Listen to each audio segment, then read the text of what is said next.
And there was no coincidence that this was timed to occur at the same time as Talisman Sabre, was there? No, I think, again, I mean, where we saw the Chinese flotilla off the east coast some months ago, that also coincided with a visit to this country by the US Indo-Pacific Commander Admiral Paparo. So the Chinese don't stage any of these influence actions without it being choreographed in a broader context. So we have Talisman Sabre happening right now. It's 45,000 troops. It's ostensibly led by the West. It's also occurring coincidental to Chinese maritime militia and what I suspect would be intelligence collection off our east coast by virtue of this activity.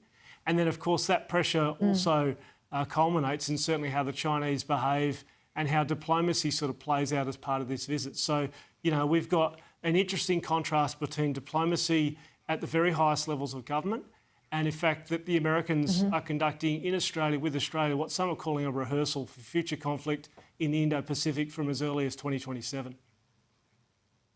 Wow. Give me your take on those comments by former US National Security Advisor John Bolton. He told The Australian that he actually thinks a meeting between Albanese and Trump right now can backfire and might even scuttle the AUKUS deal. Yeah, it's really interesting. I mean, John Bolton's been around a long time. He's a neoconservative. He's very much part of the Republican establishment, albeit not part of the MAGA constituency.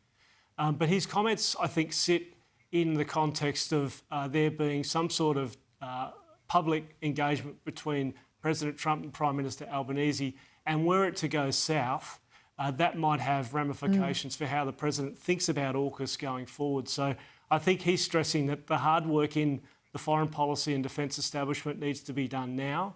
We need to be sort of, really working the Congress and the Senate and the US-Australia relationship outside the key leaders really needs to cement and consolidate what AUKUS means. And so that means that, eventually when the two leaders meet, they can have a conversation which pretty much de-risks AUKUS should it go wrong. We'll see if that happens. Ian, thanks for your analysis. It's been terrific.